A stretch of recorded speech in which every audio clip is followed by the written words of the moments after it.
नमस्ते। आज के इस एक्सप्लेनर में हम सीधे भारतीय उपमहाद्वीप के उस गहरे प्रागैतिहासिक अतीत में गोता लगाने वाले हैं जिसके बारे में जानना हमेशा से बेहद दिलचस्प रहा है। शुरुआती पुरातत्वविदों की उन शानदार खोजों के जरिए अब ये समझना काफी रोमांचक होगा कि हमारे इस लंबे इतिहास की असली नींव आखिर रखी कैसे गई थी।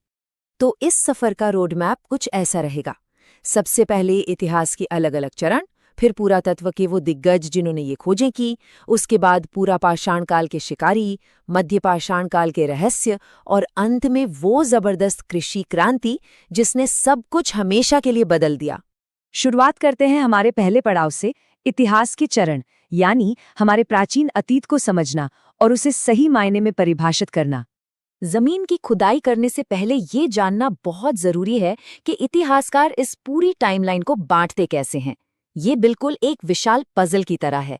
एक है प्राग ऐतिहासिक काल यानी प्री हिस्ट्री, एकदम खामोश युग जिसका कोई लिखित रिकॉर्ड मौजूद नहीं है। दूसरा है आद्य ऐतिहासिक काल जिसे प्रोटो हिस्ट्री कहते हैं।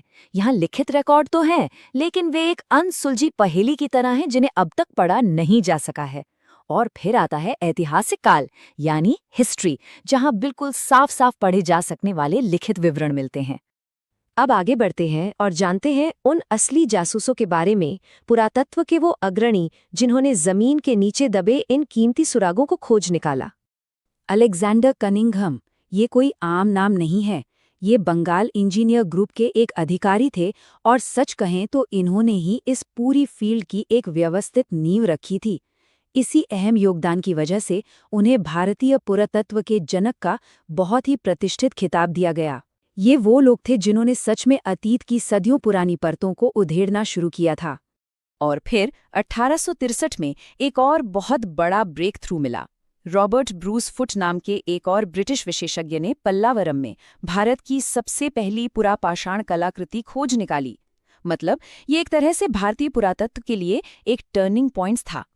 और इसी के साथ हम पहुंचते हैं अगले हिस्से पर, पुरापाषाण काल के शिकारी और कलाकार, जिसे सच में मानवता की सुबह कहा जा सकता है। अगर इस टाइमलाइन पर गौर किया जाए तो मानव विकास का एक बहुत ही शानदार ग्राफ उभरकर सामने आता है। करीब 30 से 40 हजार साल पहले होमो सेपियंस के आगमन से ये कहानी शुरू होती है। उसके बाद आग का आविष्कार, फिर पहले मानव कंकालों का मिलना और अंततः नव पाषाण काल तक आते आते पहिए का आविष्कार। पत्थरों को रगड़कर आग पैदा करने से लेकर एक गोल पहिया बनाने तक का ये सफर वाकई रोंगटे खड़े कर देने वाला है। अगर बात शुरुआती इंसानों की कलाकारी की हो तो मध्य प्रदेश का भीमबेटका इसका सबसे जीता जागता और खूबसूरत उदाहरण है। इसे 1957 में V.S. वाकणकर ने खोजा था। वहां की गुफाओं में जो चित्र बने हैं वो इतने शानदार हैं कि बाद में इसे यूनेस्को विश्व विरासत स्थल घोषित कर दिया गया। ये चित्र सीधे उस दौर के जीवन की एक झलक पेश करते हैं। लेकिन यहीं पर एक बहुत ही दिलचस्प सवाल खड़ा होता है। आखिर ऐसा क्या हुआ कि ये शुरुआती इंसान, जो सिर्फ खाने की तलाश में इधर उधर भटकने वाले शिकारी थे, उन्होंने अधिक उन्नत औजार बनाना और मृतकों को बाकायदा दफनाना कैसे शुरू कर दिया? ये बदलाव आखिर आया कैसे? इस बड़े सवाल का जवाब मिलता है अगले चरण में, मध्यपाषाण स्थल और कंकाल यानी मध्यपाषाण युग। इस दौर में माइक्रोलिथ्स नामक बेहद छोटे और बारीक पत्थर के औजार बनने लगे थे। अगर भारत के नक्शे पर पश्चिम से पूर्व की तरफ नजर डाली जाए तो मेहदाहा, लेखया, पैसरा और बीरभानपुर जैसे ये प्रमुख स्थल पूरे उपमहाद्वीप में इंसानों के बसने का एक बिल्कुल साफ पैटर्न दिखाते हैं। ये इस बात का सबूत है कि इंसान अब टिक कर रहना सीख रहा था। इन सब में विंध्य क्षेत्र का लेक या रॉक शेल्टर सच में सबसे ज्यादा चौंकाने वाला है। यहाँ पुरातत्वविदों को एक साथ 17 से लेकर 27 मानव कंकाल मिले, वो भी उन छोटे माइक्रोलिथ औजारों के साथ। एक ही जगह पर इतने सारे कंकाल मिलना उस युग के सामाजिक ढांचे और उनके रीति रिवाजों के बारे में बहुत गहरे सुराग देता है। और अब आते हैं इतिहास के उस सबसे बड़े बदलाव पर, कृषि क्रांति, यानी पूरी तरह से एक जगह बसना शुरू करना। ये नवपाषाण काल तो जैसे इतिहास के फर्स्ट्स यानी प्रथम बार हुई घटनाओं का एक पूरा विस्फोट ही था। इसी समय पहली स्थायी मानव बस्तियां बनी। इंसान ने सबसे पहले कुत्ते को पालतू जानवर बनाया। तांबे के रूप में पहली धातु का इस्तेमाल शुरू हुआ। अतिरंपक्कम में कुल्हाड़ी के रूप में पहला निर्मित उपकरण मिला। और हाँ, नर्मदा घाटी में तो भारत में मानव के सबसे पहले सबूत ही मिले थे। ये सारे फर्स्ट इतिहास के लिए बिल्कुल गेम चेंजर साबित हुए। अगर इस बड़े बदलाव को किसी खास जगह पर देखना हो तो उत्तर प्रदेश की बेलन नदी घाटी एक बेहतरीन उदाहरण है।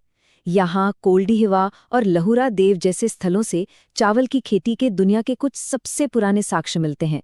ये वो महत्वपूर्ण समय था जब इंसानों ने प्रकृति पर पूरी तरह निर्भर रहने के बजाय अपना भोजन खुद उगाना सीख लिया था।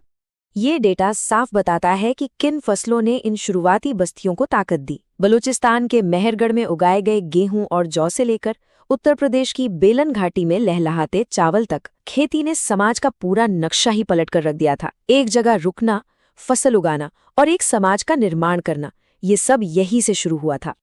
तो इस एक्सप्लेनर के अंत में इस विचार पर गौर करना काफी दिलचस्प होगा।